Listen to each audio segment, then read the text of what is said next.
Welcome to TechnoViews, a new series of interview videos and podcasts with major figures in the humanities and social sciences on topics at the intersection between technology, society, and culture in Asia and the world. My name is Joseph BOSCO.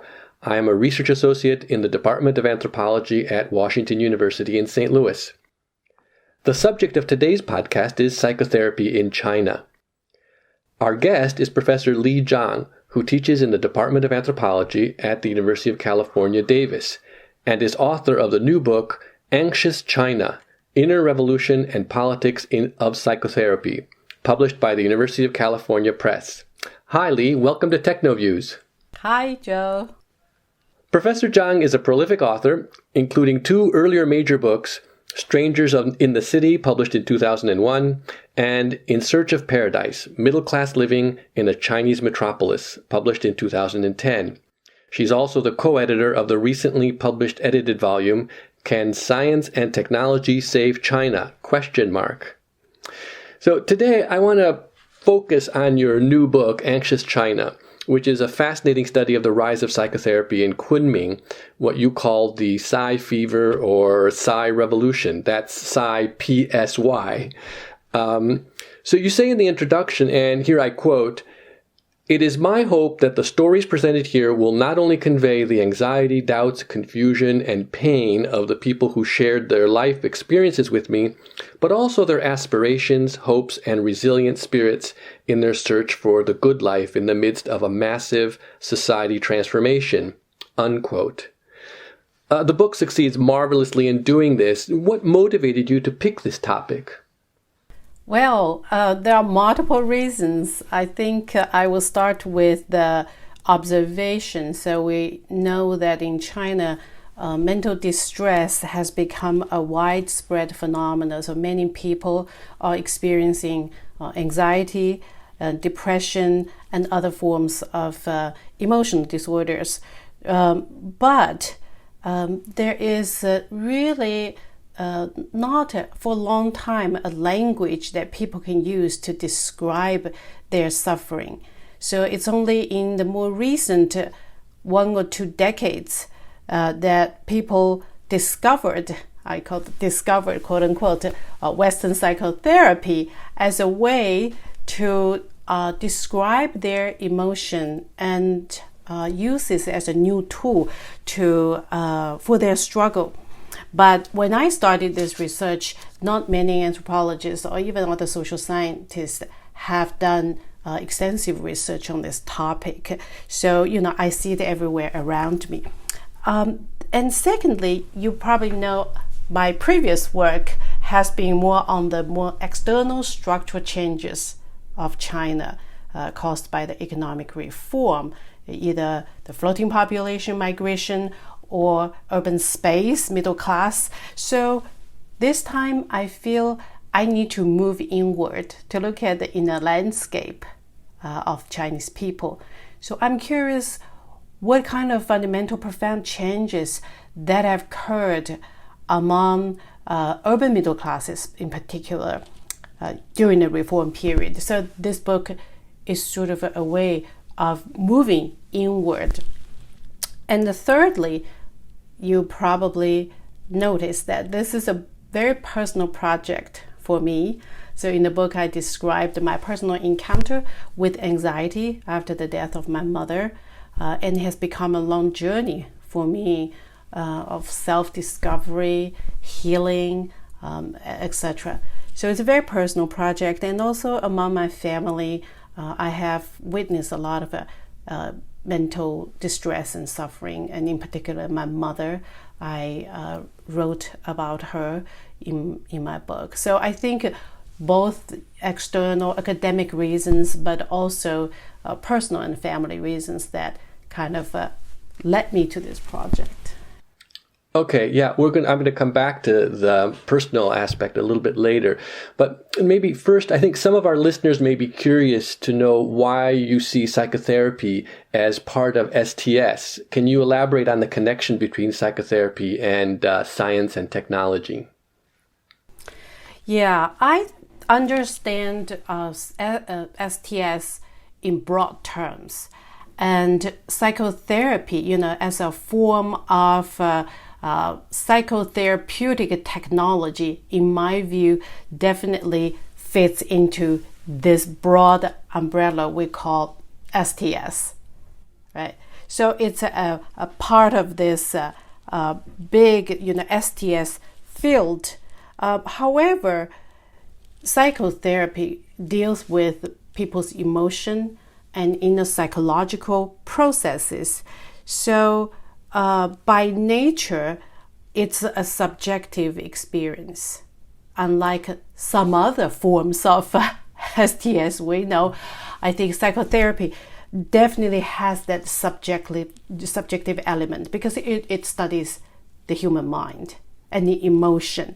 So I think it's a particular form of science technology, psychological science, 心理科学, right? So it's a particular form of science and technology that definitely has the more human elements, the subjective elements in it. So, I think it's an important part of STS, but maybe has not received enough research attention. Well, certainly, you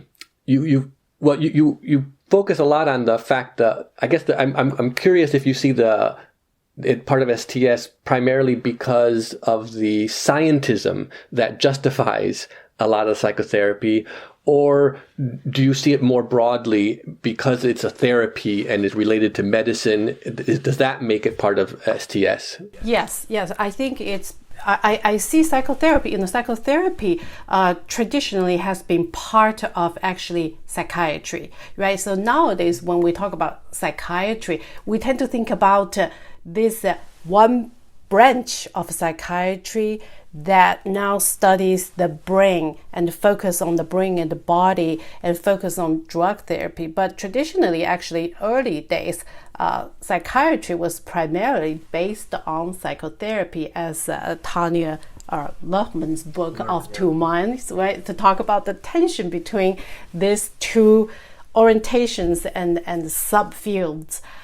So psychotherapy has its position in biological and medical science. It's part of that, but it has always been kind of relegated to a more marginal place, especially today with the advancement of drug therapy and big pharma. I think talk therapy becomes really marginalized.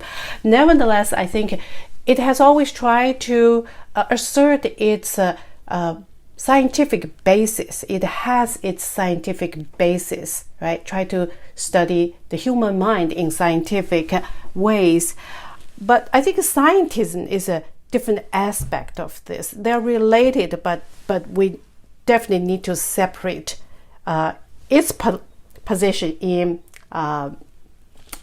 medical science versus scientism. The problem we talk about how it tries to claim science as a panacea for everything and oversell it to people, and people would buy into that blindly. And I think that's a problem. But that should not confuse or override its position in medical science. Yeah. So you note in the book, as I just mentioned, that part of the appeal of psychotherapy in China is that it comes from the West and it claims to be scientific, but that the therapeutic techniques don't always fit into Chinese notions of personhood, sociability, and efficacy in healing. Can you talk a bit about how psychotherapists have transformed psychotherapy to fit the Chinese context? And I realize that that's about half of your book focuses on that, so we don't have all the time to but I just thought listeners might be interested in hearing a little bit about that aspect of your book. Right. Yeah, no, you're definitely right. That's one of the major focuses of this book. I see the book has three major focuses on indigenization, 本土化, and on therapeutic self. And the third one is therapeutic governing. So this is a big chunk of my research, and it's very important. So if I want to kind of summarize a little bit here in a few sentences.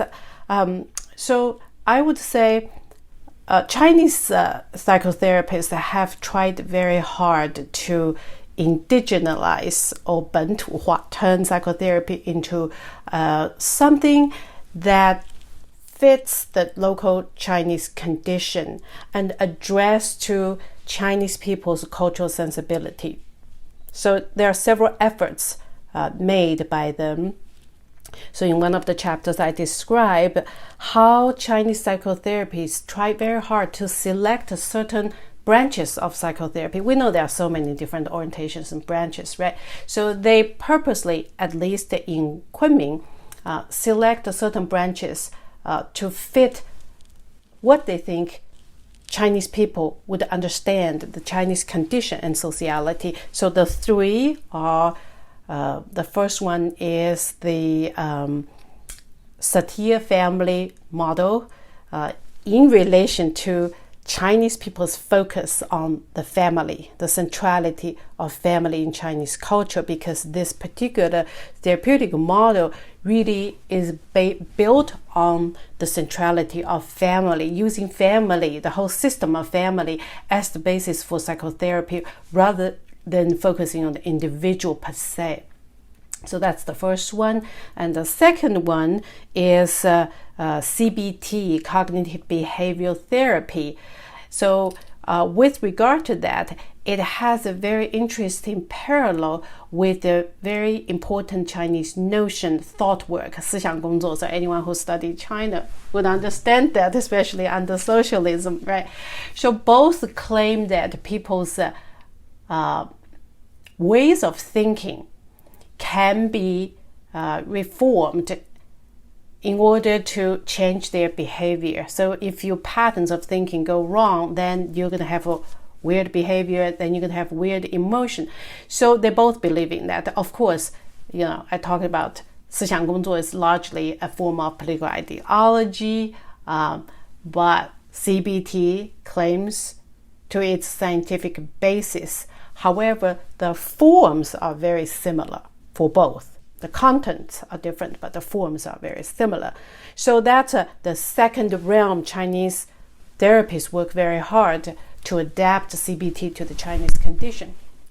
The third one is sand play psychotherapy and its relationship with Jungian theory.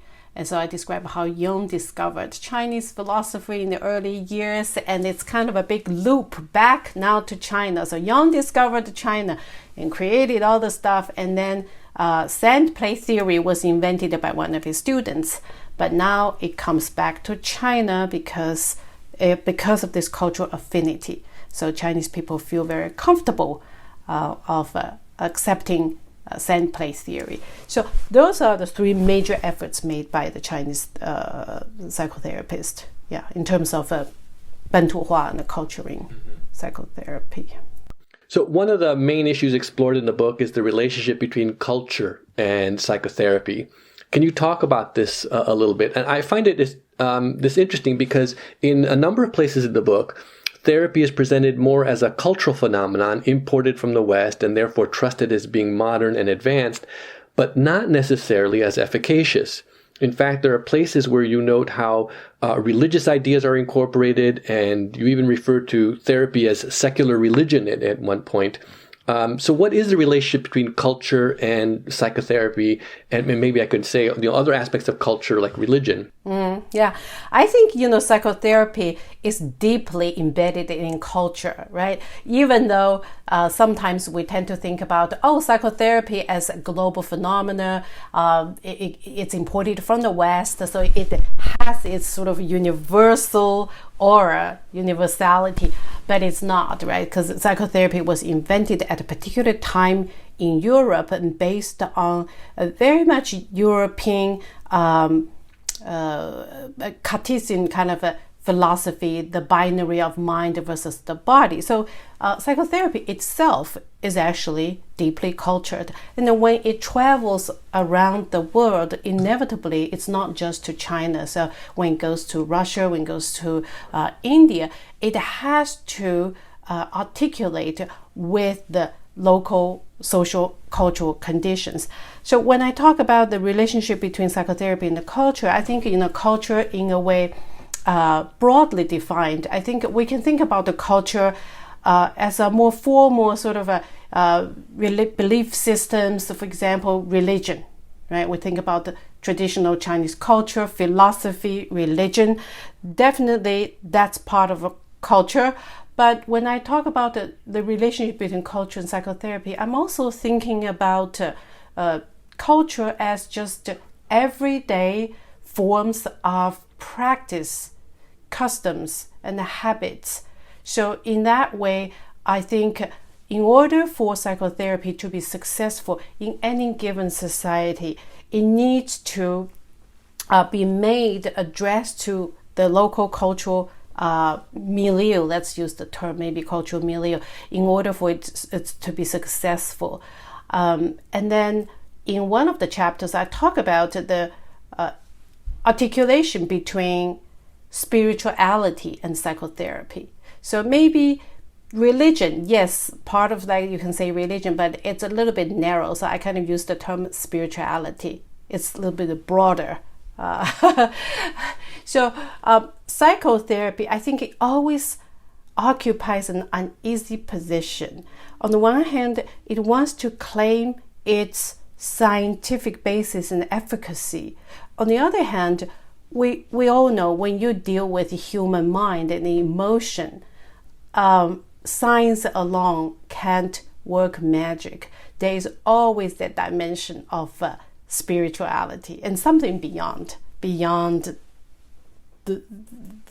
scientific aspect. So I think people realize you have to incorporate both together to create a more blended approach in order to be successful. And I think that's what people in China are trying to do. And people in California, we have this mecca here, Marin County, that's a good example of how to blend scientific, psychotherapy, clinical psychology with Buddhism, for example, right? So that effort is actually becoming a more global phenomena. It's more accepted than before. But in the book, you're sometimes skeptical about the scientific basis of psychotherapy, and you even for example, you question the value of psychological testing for employment, and you note that therapy is often oversold and promoted more on hope than on effectiveness. In other words, you sometimes appeal to traditional notions of science, of the effectiveness of science, or the scientific measures of effectiveness, when you ask for the evidence of effectiveness. In addition, a major theme of your work is showing the scientism, the blind faith in science that makes psychotherapy such a popular fad in China today. Yet, as you've already mentioned, you give examples of sessions that appear to be helpful to clients. And as you mentioned, you reveal that you've had therapy yourself that you find helpful. So do you see psychotherapy in China as sort of a fad based on scientism, or do you see it as at least ideally, a scientific practice? Yeah, that's a good question. I think I've always, throughout the research, I've always remained very ambivalent towards psychotherapy, psychological counseling in China. And so the answer is not maybe either or. It's not a clear-cut answer, because I definitely see the value of psychological counseling in helping people who struggle with various issues. So no doubt some people are getting help, and it is better for people to get some kind of help than nothing. Or in the past, like my mom's generation, they didn't even have the language to describe it, let alone the tool. So with regard to that, I think it's great, and I see certain benefits of psychotherapy in helping people. But on the other hand, I think this is particularly in China, probably other places too, but in China, I do see a lot of scientism.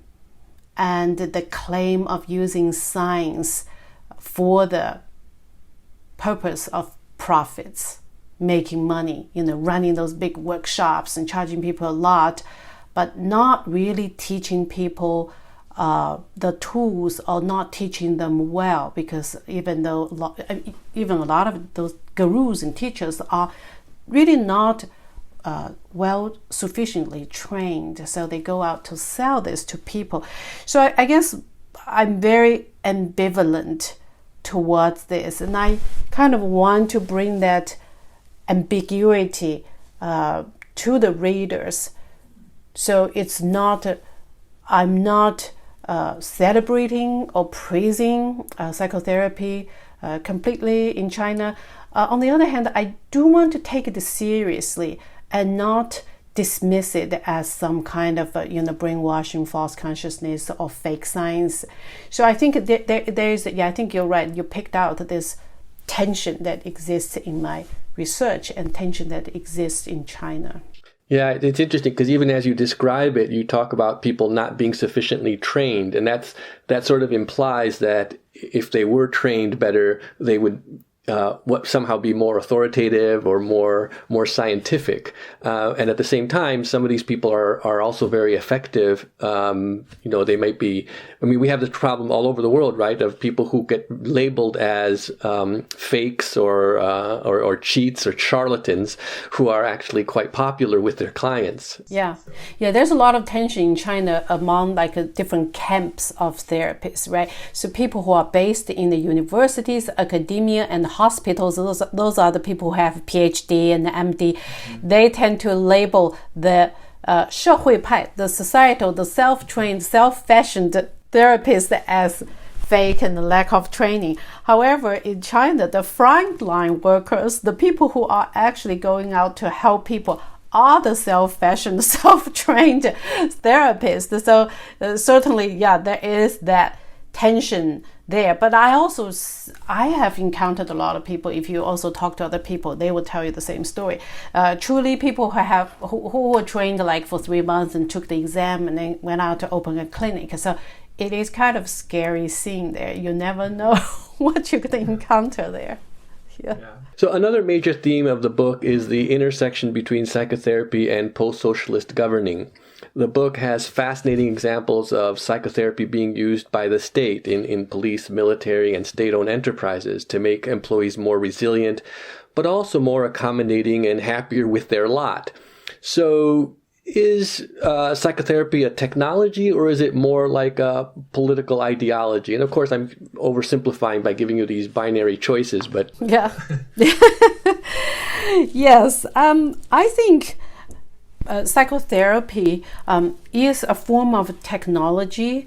So that's why I call it governing, therapeutic governing, right? So a form of governing that employs psychotherapeutics to improve personnel management. So it is we can say it's a form of technology, and it's deeply now incorporated into governing techniques. But it is also, I described in one of the chapters, used to neutralize political ideology. So now, a lot of the structural problems, issues, for example, workers are facing in factories, now they are told that it's really not a political structural problem. It's really your personal adaptation problem, right? How do you adapt to changes? You're maladapting to changes. So if you learn this tool, then you can feel happier, and you can make yourself happy, your family happy, and your people around you happy. So I described that in that chapter. I think it's interesting, even though some workers kind of see that as a way of avoiding the management, avoiding real structural issues they're facing. They have come to like psychotherapy in the process of training and learning, because now they feel like, well, at least I find a little bit personal tools to help myself, because I cannot change the the whole big environment and political climate. And the least I can do now is at least I learn some techniques to make myself happier, and I can endure these changes and struggles. So it's not that they're stupid, they can't see that, but I think there's a sense of almost like a resignation, because they feel like they can't make structural changes. So why don't I just focus on myself to cope with the situation better? And they tell me, it is far better to learn these new psychotherapeutic technologies, tools, than going to political study meetings we used to do, 政治学习, right? It was just totally useless and boring. So for them, they feel like this is much more appealing than the old ways of going through those political study meetings. So I guess, I wouldn't say it's a form of political ideology, but it definitely wants to claim a hegemonic position so that it can neutralize and depoliticize a lot of political issues. And the management find that helpful. Last question. What does your study of psychotherapy in China tell us about STS more broadly? I mean, how does the Chinese case, or maybe I should say the case of Kunming, help us to understand science and technology globally? Do you see the Chinese case as having implications for the future of science and technology?